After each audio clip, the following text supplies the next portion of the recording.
The 2016 Gulf Air Bahrain Grand Prix is the second event of the 2016 FIA Formula One World Championship, with the race once again held at the Sakhir International Circuit.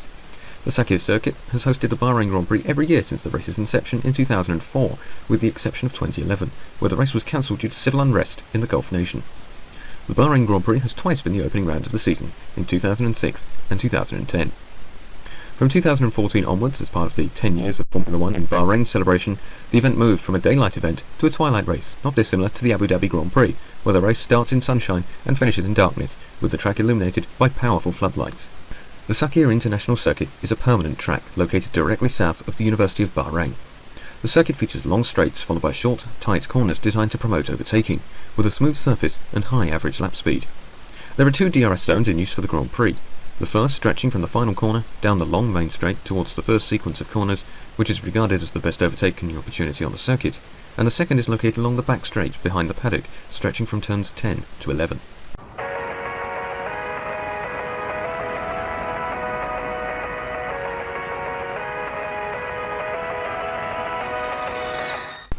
Okay, let's take a look at an onboard lap of the Sakhir Circuit in Bahrain. So we start on this tremendously long front straight past the start-finish line and braking hard into the first sequence of corners, turns 1, 2 and 3, carrying very quickly through turn 1. Don't use all of the width on the outside. Turn 2 comes up very quickly and then flat out through turn 3. A good exit is necessary due to the steep hill up to turn 4, one of the best overtaking opportunities on the circuit.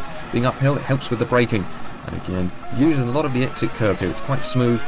Ralf Schumacher here choosing not to. Now through a good sequence of corners on the way down. Hard to overtake through here, but it's important to be clean to avoid running off through the gravel track there on the left. Into turn 8, coming through the exits, crucial here, another steep hill section. Very smooth curve on the outside as we head to turns 9 and 10. Very easy to lock the front left, especially coming into turn 10. You're braking, turning, and the front left is unloaded. Get the car straight and on the throttle nice and early for the long run through the second DRS zone between turns 10 and 11. Coming into the most entertaining corners, turn 11 here, very nice, up the hill into turn 12, coming up to the highest point on the circuit, plenty of elevation change here.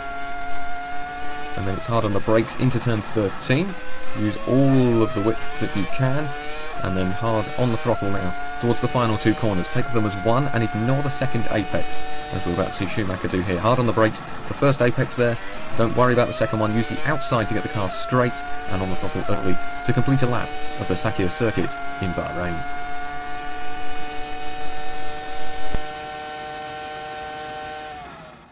Perhaps unsurprisingly, given the location of the circuit, the Bahrain Grand Prix has never been interrupted by rain.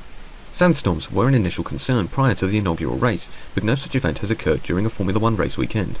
However, a sandstorm did occur in pre-season testing in 2009, hampering the efforts of Ferrari, Toyota and BMW Sauber. In spite of the organisers using adhesive on the sand surrounding the circuit, large quantities of dust are thrown onto the track, which means that grip levels on the track are continuously changing, with the first session of each day seeing major improvements in track conditions, which can make deciphering the competitive order a challenge. The dust can also cause reliability issues, with McLaren famously failing to master the cooling requirements at the inaugural race in 2004, leading to engine failures. Undoubtedly, the standout race in Bahrain is the 2014 Bahrain Grand Prix. Nico Rosberg started on pole in his Mercedes, with Lewis Hamilton alongside. Hamilton made the better start to lead on the opening lap, with Maldonado and Vergne colliding before turn 10, resulting in the Frenchman sustaining a puncture. Magnussen and Raikkonen also collided, with the Ferrari sustaining damage. On lap 18, with DRS assistance, Rosberg lunged for the lead into the first corner, but outbraked himself, allowed Hamilton to immediately retake the position. The following lap, Rosberg again chose the inside line for turn 1, but this time Hamilton remained on the outside and held his line to retake the lead through turn 2.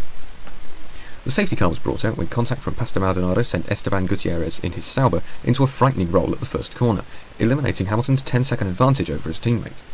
With 10 laps to go, racing resumed, and Rosberg was immediately on the offensive. Hamilton defended the inside line into the first corner, but this allowed Rosberg to undercut the Englishman, and the pair was side by side heading to turn 4. Hamilton forced Rosberg wide and held his lead. With 5 laps to go, Rosberg repeated the move, but was repelled at turn 4 once more by Hamilton, who won from Rosberg and the impressive Sergio Perez in his Force India, who scored his team's first podium since 2009.